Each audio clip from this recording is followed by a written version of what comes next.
Hi, I'm Lou with another episode of My Car Story, and today we're at the greatest muscle car show on the planet, the Muscle Car Corvette National. I'm with Kevin Ross, and he's got a unique Pontiac. Actually, I don't think I've ever seen it before, but this is the real deal. What year, make, and model is this one, Kevin? This is a 1971 and a half Pontiac GT37 455 HO car. A GT37, sounds very futuristic at the time. Let's take a look at what we've got. Our featured attraction. So it kind of starts off looking like a Le Mans or a Tempest, but that's not the case. This was its own model. Yeah, this is actually its own VIN number, but it's basically an upscale Tempest, lightweight, that they published and put out to get around the high insurance premiums of the day. And this is correct. The hood Yes. pins, first of all, let me mention that. And one of the ways you can tell, we're going to come back to that, but let me show this from the side. Actually, let me get right over here, step back, come back. There we go. First of all, how long have you had? I bought this car about 4 years ago. And you're a GTO fan. I am a GTO fan and collector. So how did you even know about this? It was just the other car that you didn't have, or what was the story? Yeah, I like to run pure stock muscle car drag. Okay. And my GTOs are heavy because they're highly optioned vehicles, and so therefore I wanted to go a little faster. And I knew about GT37s because they were the lightweight drag car for Pontiac. So tell me about like what would normally be where it says Pontiac. You'd usually have Le Mans or something like that right above it, and you'd have that, but you have no holes on this one. Yeah, so I'm going to show that reflective stripe too. If you catch the light on it just right, you can see how it reflects. So when Pontiac released the Le Mans T37, they would actually have the Pontiac and either have T37 or Le Mans print. When the GT37s came out in 1970, they actually had a GT37 in the metal emblem. But in 1971 and a half, to save weight, they actually got rid of the other metal and they put the stripe on. So that's why you can tell that this is a 71 and a half because it has the stripe. Got it. Okay, good education. And tell me something about this VIN number. If it was a GTO, it would have what number? A GTO would be a 232 car. This is a 233, meaning that it is a GT37. GT37. All right, some more interesting details on this car. Come on back, we'll take a look at the back of this car. We got some speakers back there.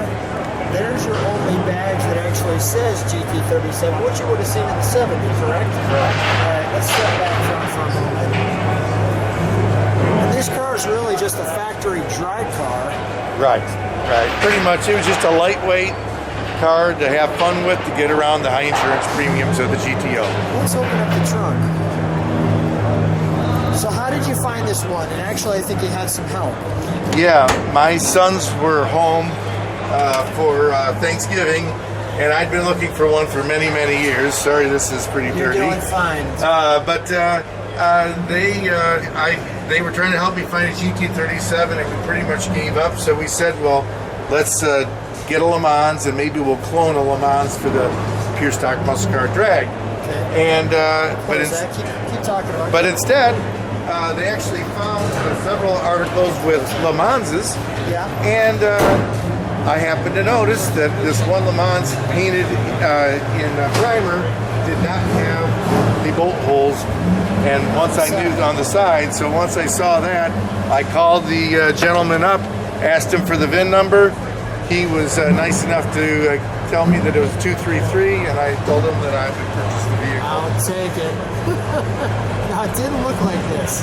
No, I have pictures of what it looked like. It was not too quick. And they were all bench seats. Bench seats. The GT37. GT37s came with bench seats, that's correct. How does it run? Runs pretty good. The right amount of pedals. And then they all have Hurst shifters.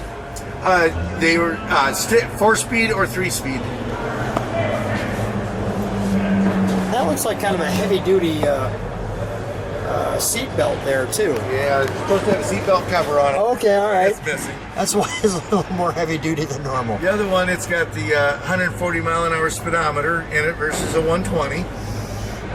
That's another little telltale. Let me do that right there. See if make sure that we can. And this one was optioned with the Riley gauge package. Get that 140. So it's got the oil pressure and the in-dash tack. In-dash tack, like so. This particular car, you could order it with power steering and power brakes, but this one is all manual. All manual. All right, let's take a look at what we've got under the hood.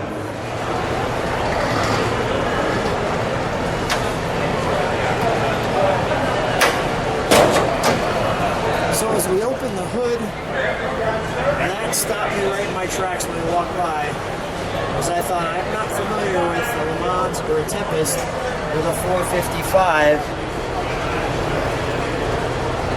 Now, how difficult was the restoration? Because this thing looks perfect. You get all the right clamps, everything. It was actually was not too bad. The vehicle is in really good shape. The most difficult part I had was actually deciding whether to stick with the factory color or not, and I decided to go with the factory color because it's unique. And the car is unique, so I wanted to keep that I way. think that was a great idea. Tell me about these heads. So these are round port heads. Pontiac in 1971, of course, dropped the compression ratios down. So to keep the horsepower and torque readings up, what they did is developed a set of round port heads. So 71, 72, they had this engine in GTOs. This car, they slipped it into the GT37 package. If you check the box, it has round port heads and it has factory, basically shorty cast headers on it. All factory. And is there a heater delete? No, it's got a heater core. Okay, Yeah. got it. Just no air conditioning, No air conditioning. no power steering, and no power brakes. It's all manual. Just motor. Yep, it's all motor. Well, let's listen to it fire, shall we? Yeah.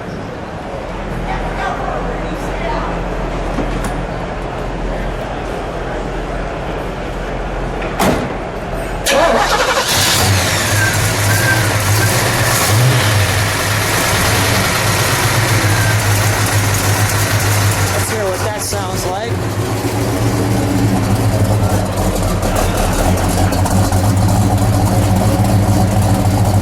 Oh, that's got a great Pontiac logo to it. Go ahead, give it a round.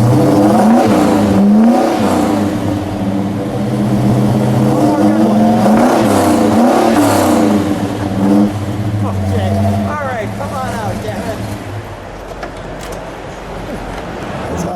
It's a throaty little thing, isn't it? It is. It sounds really good.